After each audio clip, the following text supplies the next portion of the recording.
So let's go ahead and get started and introduce our panelists. So we are not all in the same area. Thankfully, Rob and I are, since he's having sound issues here. But we're going to go ahead and get started. So Rob Driver, he's been a realtor since 2006 and has the opportunity to navigate numerous market conditions, SFR certified, named Main Street, which is one of our boards around here, top realtor or top 3% in 2020. He prides himself on market knowledge, but also knows financial or the aspect of his client's final outcome. He takes every listing as if it were his own, and I can definitely attest to that. And he has continued to grow his business based on always doing what is best for his clients. So thank you for being here today, Rob. Glad we're in the same area today. And then Alana, thank you for being with us, Director of Coaching and Business Development for a 350 plus agent market center, agent and nationwide coach for 5+ years, coaching over 400 agents and at all levels based on their business to reach their goals in real estate. And then last but not least, we've got David Bernal. Thank you so much for joining us. He's got a level 5 MREA team. So MREA stands for Millionaire Real Estate Agent, does 30 million in production this year at 75 units. And he's been in business 5 years. So I think we've got a lot to learn from these folks today, and feel free, you guys, the chat box is open. So if you guys have any questions, you just want to say hi, jump in there. But we're going to get started. I want to introduce you guys, but I also wanted to hear why this subject is important to you. Today, we're covering how to have realistic conversations, especially in a changing market like we're in right now. What it is today isn't even what it was like 4 months ago. So I wanted to hear why this is important to you. Rob, I'll let you start. Yeah, Haley, thanks for having us here today. So I think in our Chicago market, this is really important because, you can say, I guess it's a seasonal market. We start to trend up, February, ramp up April, May, June, July, and then kind of start to decline and see less listings. But I feel the demand is still there. And so, new construction's a little bit slower based on prices going up. And I think remodeling is back in a big way also, as far as cash out refinances and the money that people have, stuck in their home. I think we're seeing a lot of people want to stay put, and they're still updating their current properties. So. Awesome. David, I'll jump down to you. Why is this subject important to you? Yeah, well, I think first off, thanks for having me. I appreciate it. Good to be on. And anybody who says y'all don't have an accent when you say Chicago, I always find it, I always cracks me up. Yeah, so it's important to me because I think at the end of the day, as realtors, what we struggle to do is serve our clients. I don't know that anybody gets into this business and says, I don't want to serve clients, or I really hope the clients don't listen to me today. I think that what we're all trying to do is serve the client at the highest professional possible. So when you have, level possible. So when you have a client that says, man, I want to overlist, or man, I want, I saw on HGTV, here's what they're doing, here's what the market, and they want to dictate to us as professionals what they should be doing, it further proves why we need a realtor in the mix. And so I think the passion comes from helping people and getting them sometimes to get out of their own way. And I think ultimately as realtors, that's what we're charged with, is to get, you want the property sold, I want the property sold, we all want to walk away from this. How do we do that and get you to accomplish your goals, Mr. and Mrs. Seller? So I love the topic. I think it's relevant, like you say, to today's market with it changing so quickly. During COVID, our opinion mattered the most. And everybody wanted to know what was going on in the market. And then everybody knew what was going on in the market. And it's like, we got this. And now as the market, to your point, is changing so quickly, it almost is like the sellers are in the market, to your point, 3-4 months ago. And it's like, wait, that was 3 months ago, hang on. And so I think now everybody is conditioned to, it's a seller's market, we can price for whatever we want. It's like, that's not exactly true. Yeah, that's awesome. Thank you for being here. Lana, what about you? Yeah, so I agree with everything that was just said. And, coming from a coaching perspective, right, working with agents at all levels, I always talk to agents about staying ahead of the game. Everything we do today shows up in 90 days minimum, if not 120, right? And we not only have to know the market as agents to be able to stay ahead of the game, but know how to speak to the clients and set the right expectations, right? So that knowledge combined with conversations, what does that look like in our world so we can actually deliver it to our clients so we can actually excel as agents, right? Mm-hmm. Well, and this, has been a conversation within our leadership team here, and we're noticing it showing up in the numbers, right? Listings are not selling as quickly. We're not even getting as many listings in the first place. And I think today we want to arm you guys. We want to arm you and load up that tool belt. So when you go to talk with sellers, you know exactly how to have these conversations. So today we're going to have some fun. We're going to go over some of the questions I had lined up for them. And then we're also going to do some role play so you guys can see what this would look like in an actual setting when you're talking right then and there with the seller. Okay. So first I want to start, you guys are all different areas. So not only for referral purposes, so you guys know where to send your referrals, but go ahead and tell us what area you service and what you are noticing specifically when it comes to sellers maybe not fully understanding what's happening in the market. How is it showing up in your area? Alana, I'll start with you today, right now. Okay. So from Maryland. So Maryland referrals, come on over. Work with the greatest team out here. Love to take them. Okay, that was my little plug. You like that? If you don't ask, you never receive, by the way. What are we seeing? My goodness. Well, it's interesting. We just started seeing a shift in literally the past 7 days. 7 days. And one thing that I always I love looking at things. I love market research. I'm a research junkie. So I always research as a coach to deliver value to all the agents, what's happening on the West Coast. Because what I've noticed is if you pay attention to the West Coast in California, when their market starts shifting and their listings start staying on the market longer, right, for longer days, it's coming out to the East Coast. Mm-hmm. So we've been having those conversations for the past few months, like it's coming because it's happening out there. It's coming our way. So right now it's starting to, our average days on market for the past few months has literally been 1, maybe 2 in certain areas, right? Now we're seeing literally in the past 7 days, 6 days on market, kind of our average right now. If it's priced right. Mm-hmm. Right. If it's priced right, which I know is one of the questions we're going to talk about, because that is, sellers to David's point, sellers right now are like, oh, well, this house just sold a month ago for this amount. Well, that's awesome. And the market's literally changed the past 2 months. So now we're here. Right. So yeah, the seller's market is starting to slowly change where we have to have the right expectation conversation with those sellers on, it's still a hot market, but while we don't have a crystal ball, do you really want to, it was a day on the market. Now it's 5 days. What's the next week going to look like? What's the end of this year going to look like? Are you wanting to take that chance? Yep, absolutely. Rob, what about you? Well, I think it's just to piggyback off her. I think it's hard for them to, I think what we feel in our business is delayed to the consumer or the client, 30, 60 days later. So when we're speaking the truth, it's hard for them to understand that. And that's why it's important to, come with the data. We're the professionals. We need to gain their trust. And you have to do it from the beginning. You can't get control back after you relinquish it, right? So it's really from the beginning.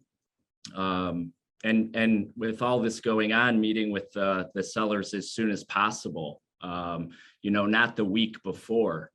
I think a lot of us are seeing the remodeling happening and then they're bringing us in and then the value's not there for them. So they need us and they need our expertise, and this market knowledge is very important, but we have to be able to deliver it in a way to gain that trust. So I think today will be good for that. Very good. And he's Barrington Market Center here. So for any non-Barrington referrals we've got. David, what about you? What area do you service and what do you notice going on in your market right now? Yeah, so I smiled when Alana said West Coast. So I'm from California. Don't tell anybody. I keep that quiet. Don't hold it against me. Yeah, so we're just north of LA by about 100 miles. So Beverly Hills office is about 92 miles to the south. So central California area. So yeah, I follow. It's funny she said that. I'm looking at the Santa Barbara and the Huntington Beach and the LA and the Beverly Hills market to see what's happening there. And you said, going from a day to 6 days on market, it's a 6 times difference. And so I think to both of your points, Rob highlighted it, is we have to be the professional to highlight exactly what's happening. And ironically, because we're on the cutting edge, it's contrary to the information they're hearing at the mainstream because we're at the cutting edge. It hasn't gone out yet. And so to some degree, we're having to sell them on something that's contrary to what they believe. And if you follow adult learning theory, they validate anything that they hear as being true. We do as adults. Is that true? That's not what I've heard. And immediately start to become suspect. So I think the way you have that conversation, not to jump the question, but to answer this one, the way you have that conversation is understanding where they are, meeting them where they are. We hear that so many times with MAPS coaching, meeting them where they are, and then walking them through, hey, you probably heard it's a seller's market. You're probably hearing it's 1 day on market. You're probably hearing overlist, overappraised value, Yeah, I'm hearing that. Let's walk through the market and see what's going on now. We'll walk through it together, and then let's have a discussion about where they're at. And you're helping them to self-discover instead of you coming in and opposing your opposing view and then going, wait a second, that's not what I've heard. Or I've got this realtor friend on Facebook and they just posted something the other day that they got over market, and trying to articulate to the client that when you see those posts on Facebook that sold, that was from the market 30 to 45 days prior to that. That appraisal was done probably 15 to 20 days if you're in a financed offer market. So really articulating that and understanding and letting them have those ahas. And now to Rob's point, you become that like, wow, this person really knows what they're talking about. They're helping me understand what is actually going on. Absolutely. That's awesome. We also have a reverse, but shameless plug. We have a reverse expansion team in Northern Austin, which is where I am now. So we're pretty much covering the whole United States here, right? At least all I love it. The corners at least. So I want to open it up for conversation. How do you guys stay up to date? Anyone can jump in here if you feel like you've got a good system in place, but how do you stay up to date when we're in a market that is changing? Yeah, I can take that. My assistant, so that's what part of what we starting the week and ending the week is she's running all that data from our MLSs for me. So she's running days on market, list to sell price, total inventory count relative to single family versus all the different subsets, and we're looking at that together. And then she's doing our own little graph that she plugs in of what that is. So it takes her 10 minutes to do the data, and in that 10 minutes we can really have a really comprehensive understanding. And then we're tracking that data across all of our listings so that we can in real time show our client, hey, go to the, let me go to the MLS, see this property that's listed. Now let me pull the curtain back and let me show you, here's how many showings we had, here's how many offers we had, and here's so what you see to the general public is that one offer, boy, didn't they luck out relative to this other client who had 14 offers. How did they get 14 offers and we have one and they're priced the same 2 miles away? So that data is so powerful to walk clients through. So that's our process. We make sure we run it on all listings and then pull everything from the MLS so that we're having real-time live data and not highlighting data that the consumer has. The consumer doesn't have showing count. The consumer doesn't have offer count. We do. All they have is the closed price. So bringing something to the table that they're not used to hearing, I think, is really important. Awesome. So if you're on this call, I think we just added another point to that assistant's job description, right? Absolutely. Very good. What do you do, Rob? I think one of the things I really started doing from the beginning, and again, you can dive into data and continually, check those numbers. But I have my MLS screen set up for my market, and daily or every other day I'm looking into new listings, the inventory, what's coming on the market, to just get a quick synopsis. But I think all of us would agree if you get to a certain level where your business speaks to you. You know if you're getting showings, you know if you're selling quickly, you know if you're priced properly.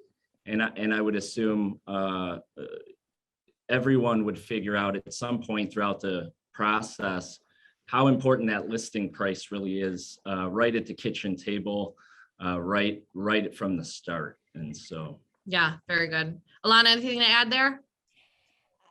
I'm just going to slink you off of something David said. It's exactly what, working with a group of agents, I teach them how to do is go into the MLS on a weekly basis, right? Pull those numbers, capture the data, look at those smart charts.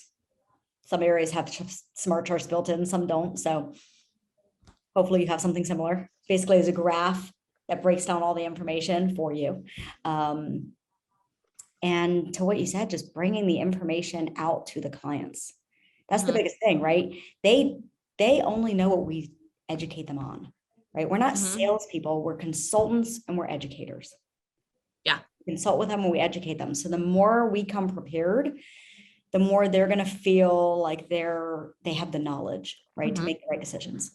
Absolutely. That's so important. And I don't want to take away this can sometimes be a tough conversation to have, right? Everybody knows that there are certain calls or certain meetings you've kind of got to hype yourself up for and say, all right, I've got to make sure I have this conversation with them, because reality is we're only going to be hurting them in the future. So I'd love to hear if any of you guys, what has been your hardest conversation you've had to have with a client so far? Buyer or seller or either? We can do either, because we're just talking about the market at this point. I mean, I'll throw in a buyer conversation because this is a pain point, I think, for everyone.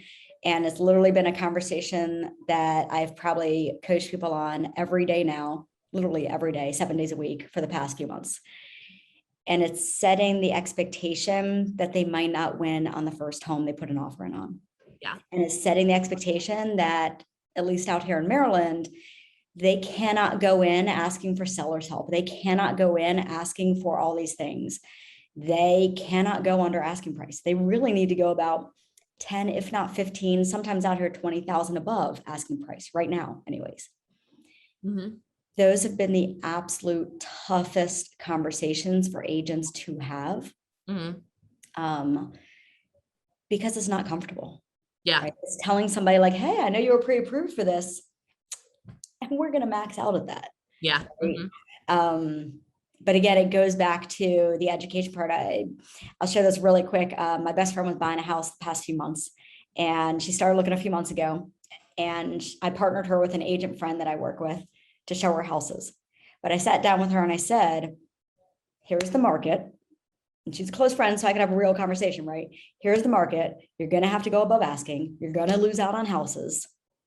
Like, let me just tell you the real deal. She went in on that first house and she lowballed it. And she's like, oh my God, I didn't get it. And I'm like, because you went 10,000 under and asked for seller's help. So no matter how much we tell them, they sometimes have to feel the pain. Yeah.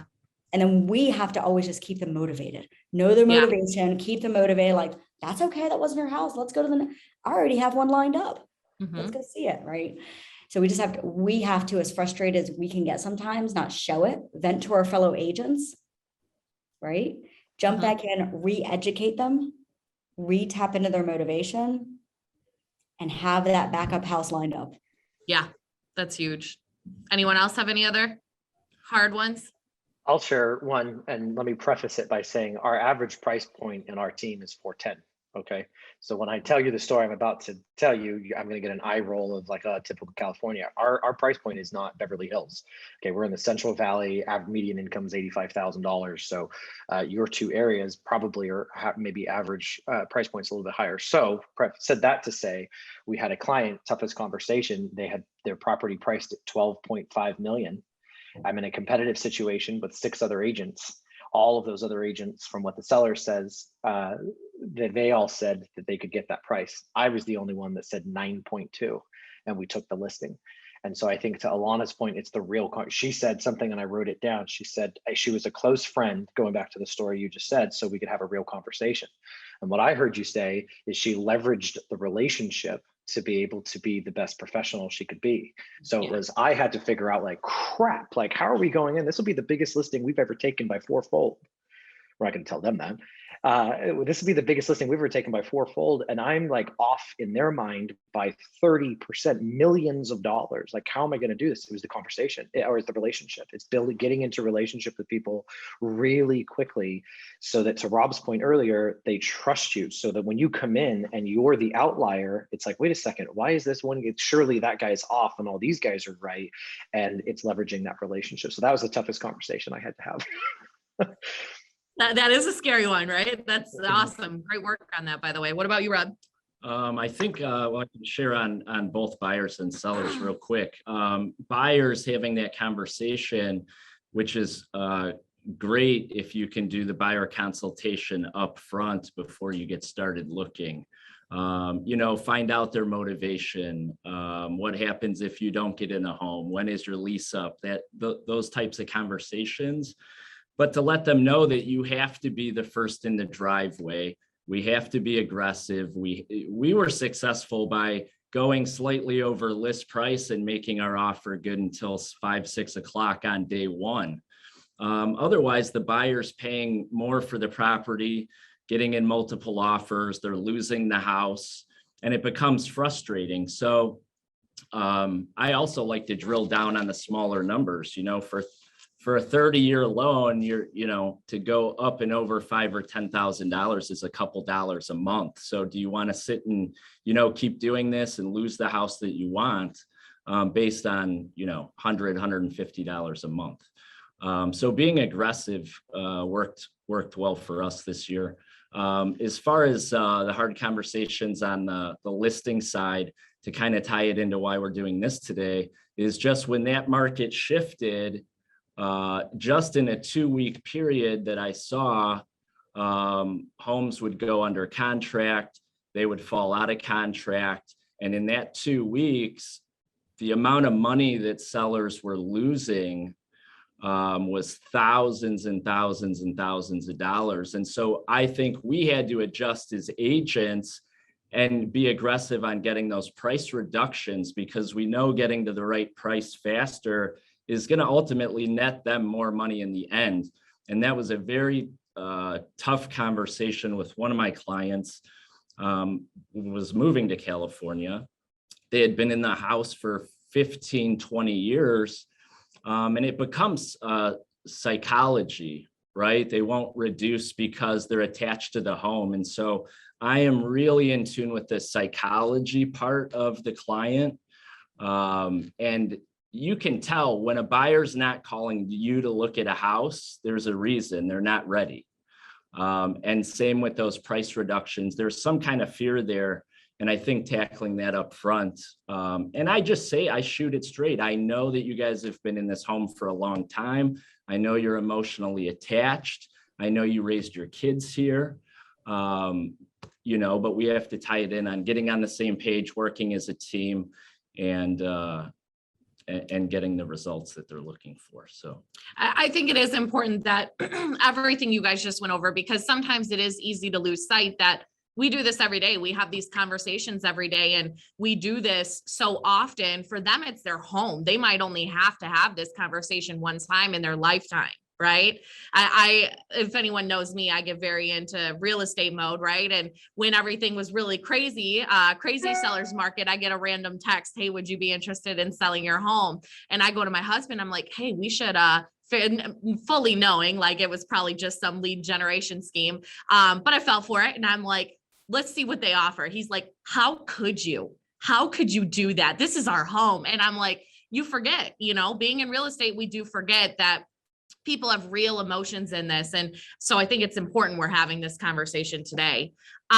Let's talk at the listing appointment. Okay. So when you're at the listing appointment with the seller and they're wanting that higher price, what is your go-to script to get them to price correctly, right? How do we get them to go forward with that? Who wants to start? Well, I mean, I'll kick it off with the word I use most frequently is you can't have that conversation unless you know their motivation and you have a relationship. Fair. You have to know why, what is the emotional, people think with logic, they act on emotion, right? Mhm. So the logic is, I want to make as much money as I possibly can on my home.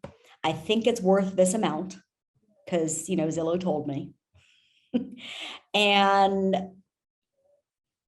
I know I want to move here, right? That's all logical. The emotional side is, I want to be closer to my grandkids because I only get to visit them once a year and I'm missing them growing up and I miss Christmas and I miss this and I only get to choose one holiday. That was a true story, right? So you got to know that emotional tie first. And then kind of what David brought up in the beginning or a little bit ago, you go armed with facts. You go armed with numbers because we don't price houses. They don't price houses, the market does. All right. Mhm. So if we have the emotional tie and we have their words, right, their pain point, as I like to call it, then we can tie it. Okay, see, you want Christmas with the grandkids Mhm. and you don't want to miss any more birthdays. And we're whipping out tissues. I may or may not have made some people cry at appointments. Then, okay, let's talk the market. Here's what the market is saying. Here's facts, right? And then you bring up the kind of fear of missing out almost, right? What happens if they wait? Right? Are they okay with a price drop again? Are they okay if prices go down? Do they want to take that risk? Right? Do they want to take the risk of never selling it and never getting close? So it's all about that, going with emotion, talk facts, bring the stats with you, have those numbers ready to go, be knowledgeable about it, right? And then tie them together. I want to point out too how deliberate she's being with her words, right? I mean, I was this just is- going to say that. yeah, I mean, she had me hooked. I'm like, oh, tell me more, right? And that's important when you're on these meetings too. Yeah, Who else? Diana Kokoska has taught you well, my friend. Ethan, what is your process when you show up at that listing appointment to talk pricing with them?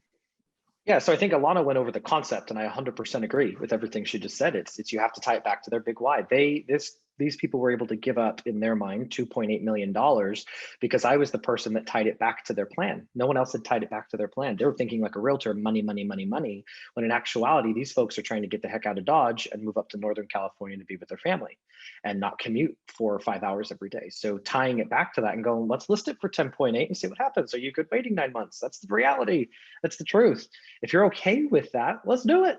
If you're not okay with that, then what do you think? And so then that leads into more of the strategy that I do, and I walk them through this. And I thought we could do a little bit of exercise, but I don't know if you want to do that or not. But like, what, list price drives what, right? And this is an actual role play I do with the seller, and they'll normally say, well, close price. No, it doesn't. List price drives showing count. Mhm. Oh, okay. So let's look at that. So let's look at list price and showing count. So and know your market. So for every $20,000, or if you're in a luxury market, for every $100,000 that we're going over list price, here's what happens to our showing count. Here's the real data. Okay, so now that's the second bucket. So showing count drives what, Mr. Seller? Well, yeah. So okay, so now it's the close price. No, it's the amount of offers you get. So now showing drives the offer count. Okay, now offer count drives. So what you're doing, Mr. Seller, is you're asking me about step 4, and you want to skip over step 1 through 3. So let's walk through step 1 through 3, and let's use logic and do the right thing. You appreciate that, Alana, that script, that embedded command. So let's just do the right thing, look at the data, and price the property appropriately based off of getting you up north. So we go through that. So based off of that, so where do you think you should be? Well, it looks like we shouldn't be in the 10 million area, okay? And let the silence do the heavy lifting. Well, I really don't want to go under a 10. I realize that's not what you want to do. What is the data telling you to do? Well, I mean, you're saying, okay, so I said, well, remember, to Alana's point, I'm not saying anything. Remember, I get paid based off of the price point. You want to list for 10.8, let's do it. I'm asking you, what is the data telling you? Well, I mean, it looks like, yeah, we need to be in the mid 9s. So when you asked me the question, David, how come you're that far off from the other brokers? I don't know their process. I can't speak to it. All I can speak to is the data that the market's provided. Well, by this, if we're trying to be out of here in the next 4 to 6 months, we got a price at 9.2. They said the number. And then I flip my page over and I have 9.15 circled. And I'm like, and that was it. At that point, I'm like, okay, I'm hired, because I walked them through my process to get get them where we need it to be versus it being my number. And I tell them that you're not negotiating with me. I'm not buying your house. You're negotiating with the market, and here's what the market's selling. So I think walking through that 4-step thing is important, because then they start to think, oh, right, list price is driving that, which is driving that, which is then driving that. Cool. I hope you guys are taking notes. Either way, we do have this recorded. Okay. So go back and take these notes. Now, Rob, I know you do something kind of interesting on for those visual people. What do you do on your listing appointments? Yeah, so I've kind of found that if I get into the seller, they have their price. And for me, I just think the data confuses them. They get it. They know the data. They just want us to pull a rabbit out of the hat and get them the price they want. So I really try to stay away from the data conversation. I go over the comps and stuff, but I don't want to spend a lot of time on that, because that can turn into a back and forth for me. I do it in storytelling. We're brainwashed as little kids to start high and see what someone offers us, right? And then I tie it into, well, this is a real estate market, just like the stock market. And so prices are fluctuating, up and down. And it's our job to kind of get you priced properly where we can sell quickly.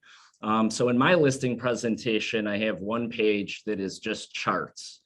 And so if we list at market price, we're only getting 60% of the eyeballs. If we overprice, we're getting less views on the property. And if we underprice, we're getting more views, right? So in this market, I have a better chance of getting you a higher price for the home by listing the property lower, because I know that the demand is going to drive the price up. So if you have that gap where you're in our market, it's not, 6 figures difference, but if it's $50,000 difference, I have a better chance of getting you that extra 15 or 20,000, pricing it lower than starting high and let's see what happens. It's also like a car, the speedometer on the car, or that keeps track of the miles. Every day we're on the market, it's costing you money. The best thing that we can do is sell in one day as fast as possible.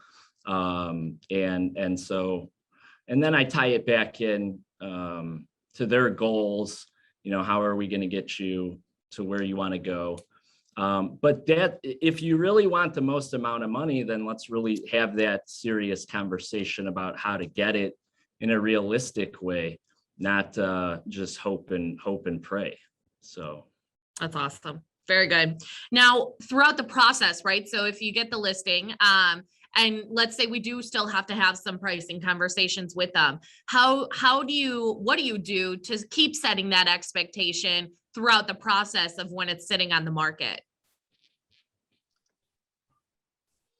I'll take that one. Just so I think it's making sure that it was their number. It wasn't my number. They arrived there. At best, we arrived there together. This wasn't David's number that I pulled out of like Rob just said, out of a hat and said, yeah, that's it. And this is your number and your plan better work, Mr. Agent. And, we're trusting you. And it's like, whoa, we're partnered on this. And we arrived at this number together. So what I'm hearing you say is that you're a little unsure about this number. So pause before we go on the market. Let's have that conversation, because I thought we were locked arms on this, that this was our number that you had picked based off of going through the data. So walk me through what concerns you're having at this point. So I think it's having that conversation very clearly up front, that it's not my number. This is the number that the market said. You're not negotiating with me. I'm not buying your house. Love it. Man, I love that. I can't wait to go back and hear this recording again. There's so many, I can't take notes while I'm talking on here. I would say the other thing to add to that is that first conversation and that conversation that David just had, and then letting them know that the showings dictate it, right? Mm-hmm. We put the house on the market today and there's no showings this week. There's no showings this weekend. The price is not right. Mm-hmm. So having that conversation from day one of we partner together. David's language was so much better. We partner together on this price, right? Based on the market. And I'm going to communicate with you throughout this entire week on what's happening with the showings. Are there showings? What's the feedback? Or if there's a team, somebody on your team who's going to communicate that, right? So they know they're getting updated, but the more important part is, why are they being updated? Why are we communicating with them? Why are we telling them if there's showings or not? And it's letting them know up front. The reason why I'm going to keep you updated is because the market's going to tell us in the next few days what we need to do, right? I don't have a crystal ball. You don't have a crystal ball, right? Wish I had one. But the market's going to tell us that the next few days, there are no showings. We need to drop it. And here's going to be the recommendation, and then whatever that looks like monetarily. And then, so they know what it looks like, what date you're going to have, like, hey, if by 5 days from now or 7 days from now, or right now I'm telling people 10 days from now, you go in, there's no showings, or the showings are not producing any offers. There's no surprise. It's not you calling them saying, surprise, it's been 7 days, but guess what? We're going to drop it now by 10,000, right? By 20,000. They're the ones actually saying to you, right? This is when you know you got it right. You know you set the right expectations and you hit it home. When they call you in 5 days or 7 days from now, and they're like, all right, so we're dropping the price today, right? By 10,000, right? Then you kind of do one of these and be like, all right, I set the right expectations. Very good. What about you, Rob? Throughout the process, what do you do to keep setting that expectation? Well, these guys gave really good ideas. I use verbiage like we're a team. So any decision we make is together as far as the pricing goes. Even when we're agreeing on a contract, I mean, this year for listing agents, it kind of got, we have 4 offers on your property and they look at us for which one to pick. And then when the deal falls apart, we're on the hook. So I'm continually reiterating that we're a team, we're making this decision together, and are we all in agreement, yes or no? Because I don't want to get in a trick bag where it comes back to this was all me. We're a team from start to finish. I need them and they need me. And so setting it up front, expectations up front on pricing. Now I typically price within round numbers, right? 25,000 if I can. So, for example, if we're at 275, in my presentation, I'm telling them we're headed towards 250 in price reduction. So I'm already setting it in their head. And then I'm tying it back into our relationship that I make every decision. I don't need to sell this house right now today, okay? I take every listing as if it's my own property. So I'll never make a move that I wouldn't do myself.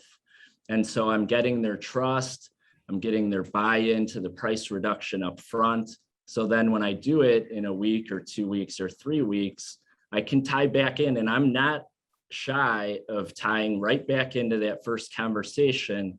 You remember this conversation, this is what we all agreed on, and now it's time for that price reduction.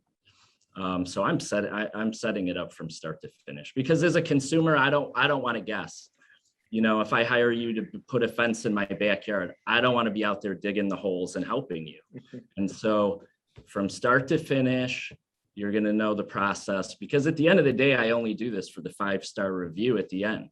And so if they come in halfway through and say, well, you didn't tell me this, or I didn't know this could happen, and we've all been there, your 5-star review just went down to a 1, right? Just because of something happening that you didn't give them notice that could possibly happen. And so even after we're under contract, I'm still concerned about the appraisal.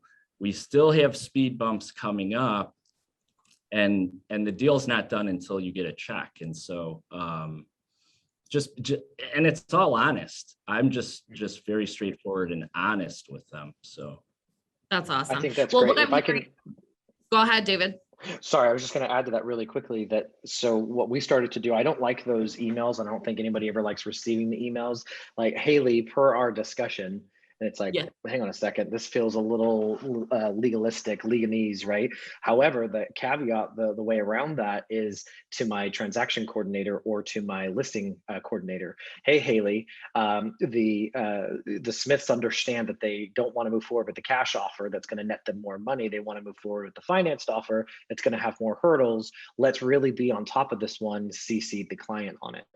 Let's really be on top of the timelines in the contract of the, and so again, I'm not the type of person that likes to like, see, I told you so. It just puts in writing to them and surmises what we've discussed. Is sometimes it's overwhelming. We talked about emotion. I was laughing because we just sold one of our properties in California and I was taking a picture of the, laugh now, of the fort that my son plays in. And we're taking a picture of, and it was so emotional. And I look back now and it's like, oh my God, but the point is that when they read the email, sometimes it's like, hey, David, actually, can we hop on a call? I had a couple questions, which is great. That's what you want. Let's see clarity and make sure, because what I just put in black and white in writing probably hit them and they read that differently, or as the emotion calmed down. And then it's like, I was thinking about that cash offer. So it's 14 days, right? Yeah, it's a 14-day escrow. Okay. And anyway, it's an opportunity for them to see it in a different medium and ask questions and seek clarity at worst case scenario. And you hope this never happens. If there is a bit of a disagreement or misunderstanding, we can go back and go, well, hey guys, look, we itemized this here. So help me understand where I'm off or where I missed the boat and coach me so that I can make sure we serve clients better in the future. So there's not a lack of transparency. That's awesome. I'm hearing a lot of heavy lifting in the beginning with making sure we have that conversation and staying in touch with them, right? We don't just stick the sign in the yard and then hope that it sells. We're staying in touch with them throughout the process, building that relationship even further. So that's huge. One of the lines that has always worked for me in this scenario is, look, I'd rather have this hard conversation with you right now rather than 30 days when you're supposed to be in Colorado reunited with your family, right? Bring that motivation back in. Let's get into a little role play before, and we'll save like 5 minutes for questions here. Let's go with this one. Okay. Let's hold off on listing, right? Let's say the motivation is there. We'll set the scene right now. So the motivation is there. You know that they do want to sell. They're really hoping for that high price point. Okay. So let's say I want to hold off. Let's see if the prices bounce back, right? Let's see if they can get back up to where they were 4 months ago. Who wants to take it? I'll take it. Go for it, David. So I think it just goes back to what we've been talking about. Rob's not a big data person. And I think to highlight that, I think what is really important when you do a panel like this is what works for Rob is working really well for Rob, right? Rob's not going to go and change what he's doing because he heard me speak, vice versa. Same with Alana. So I think like the key is to kind of figure out your style, agents, on the attendees and adapt to that, like we've all done, right? Like everything I do has been stolen and duplicated, ripped off and duplicated. That's for sure. So said all that to say, I think that, when you're having that conversation, I think that when people are there's a missed expectation, I think it's our job to bring them back to that, right? So specifically the role play was holding off, I think it was, right? Yeah, let's hold off and see if prices can get back up to where they were. So from what I'm hearing you say, Haley, is you're really concerned about price. Yeah. So can you point a time in history where the prices have rebound when we've started to see a decline and we've started to see, can you help me understand where that would have happened? Well, I don't know. I guess they don't study the market like you do. And I don't ask you that question, Haley, as a gotcha question. I simply am asking from your advisor, your financial advisor in real estate. I want to make sure that you're making an informed decision. So as I look at it, I can't think of a time when the market rebounded like that. What we saw is decline, bottom, recovery, recovery, recovery, recovery. So what I'm hearing you say is you see it soften and then you're hoping it to rebound right away. There's just not data to support that. So I'm fine with holding off. This is not a pressure tactic to get you signed the listing agreement. You want to hold off, hold off. I just want to make sure in 30 days when we have a conversation about having to do a price adjustment and drop off the list price we currently have by 20 or 30,000, that's still enough money to get you guys to Northern California where you want to be. Let's push them a little further. But what about springtime? Don't you think springtime will be back at these same prices? So I would just go back to Haley, show me a time in the market history where we've had a rebound to this level. Certainly things soften a little bit, but show me a time in history where we've had that drop and then it's rebound in the springtime. I think it comes back to the cyclical cycle of the market. And when you're in that downward decline, there's going to be plateaus. We're not going to see it rebound. So I guess for me, what I'm trying to figure out is you've got the largest commodity in your life. You know, you have $180,000 in equity. I just made that up.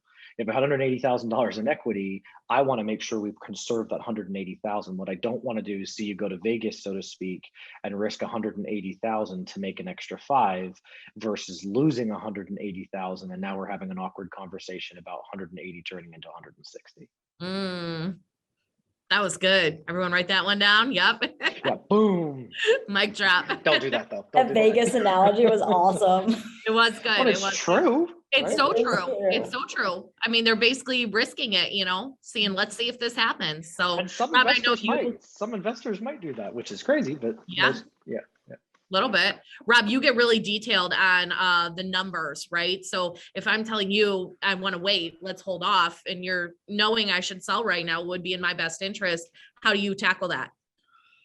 Well, I really drilled down to just their financial, first off, their time, right? We already had this conversation on their expected time to get on the market, sell, get to their new location. So I'm going to use that information to benefit me. But at the same time, you're holding a home that you don't want to be in anymore. And so your holding costs every month, whatever your mortgage is, $2,300 a month. And then we're declining. And, I'll use Zillow for this, for their red arrow down, showing how much money we're losing every 30 days that you hold this property, and get back to the final result that David said, which is you're taking a huge haircut in price, to kind of see how things are gonna play out. As far as setting up for spring, I mean, my concern in the Midwest getting listings in October is that I really need their buy-in, that they really strongly need to move right now, because typically we'll get the objection of, let's take it off the market for Thanksgiving, let's take it off the market for Christmas. So if they're not going to price it properly immediately, I almost would rather not go through that 60 days. I mean, I've been in a listing presentation where I tell them they fire me in November because they're not listening to my pricing. They want to try it $1 million. Then you do photos and they want 1.1 million. And then you're sitting here at 900,000. So where are we going? And I just realized that person needed to have control. They were the voice, the only voice they were going to listen to. And none of the data, none of the numbers, none of anything mattered to that person. They just had to tell me how to do it. And then in November get fired. And then in the spring, they listed it closer to my price. And then that agent gets paid. So I'm very cautious of walking through that process and really fighting for my numbers up front. Because we've all been there when we started in this business. Whatever you say, Mr. Seller, we'll list it at that. And then, 3-4 months down the road, you're not getting a commission check, and you just wasted a good amount of time. So, And lost credibility. Yeah, yeah, can't forget that. You're right. Very good. Well, we've got about 4 minutes left. So let's chat box, use the chat box, guys. If you have questions, type them in there so I can read them out to our panelists. But I just want to thank you guys. I mean, this is such a conversation that I think a lot of people forget about. So I really wanted to bring it to light. And I don't think we could have asked for better panelists to help walk our agents through that. So any questions, type them in. Otherwise, any closing statements? Something that I just threw, so because you mentioned holidays, and it is that time of year where that is a huge objection that we get all the time, right? That is my number one favorite. By the way, I love the word objection because it means I get to educate you on something. Mm-hmm. That's really what that word means, right? Objection just simply means a lack of knowledge. So holiday objections are the greatest ones ever, because they're funny. Like, I want to wait till the holidays are over. What holiday? I mean, there's 4th of July there. I mean, every month is a holiday. Like, are we talking about like the Valentine's Day? So I did put just my little holiday objection handlers in the chat box for everybody to have. Things I've used over the years. Thank you. Yes, go grab that. And if you're raising your hand, we can't hear you, so just type in the chat box. Type in the chat box any questions you have. But thank you guys so much for showing up today. Thanks for having me. This was fun. Thank you guys. Yes, fun. Let me see if we have any super helpful from a newer agent. Everyone says thank you. Well, Emily, As you I know got the really joke close. about being Yeah. a new agent, right? Just go out and sell a lot. And then when someone asks you, have you sold much? You can say, yeah, I've sold a lot. Okay, I've never heard that's- that. what? That's like the I've bold never heard coach. that. Oh, I yeah, can't that's- believe that's I my cheesy real estate, obviously dishonest, and don't do that. That is My cheesy- fantastic. Yeah. Fantastic. I always say to agents, as soon as you get licensed, you have 24 hours to say you're new, and after that, you're seasoned. Because you're surrounded by the most knowledgeable, giving people ever. So you can be the smartest person with just a little bit of research. And that's what I was just going to say is that what we're doing right now speaks to KW culture. I can speak to, I'm not where I am. I'm standing on the shoulders of 1,000 agents. I have Wendy Papasan who's coming to do, which I'm tickled. I'm like giddy over. She's coming to speak in my team retreat.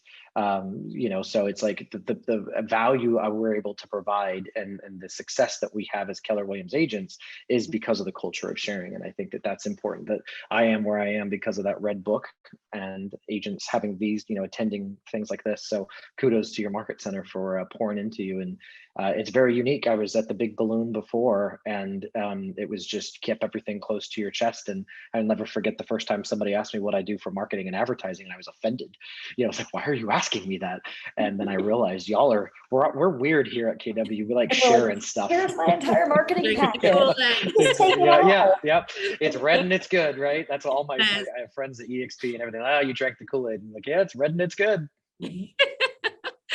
So yes, thank you guys for all joining in. We did open this up to other market centers too. So thank you all for joining in. We're going to keep doing stuff like this because I think if, it can help another agent sell real estate better, it's only going to benefit all of us. So we will keep doing stuff like this. And thank you for all who came and watched, whoever is going to watch the recording, and huge thank you to our panelists. I know that we would love to be in a room together, but this has been awesome. So thank you so much. And hopefully we see you at an event here soon. Take care, everybody. Good stuff, guys. Nice to meet you guys. Thanks, as well. guys. Have a great day. Likewise. Bye-bye. Bye.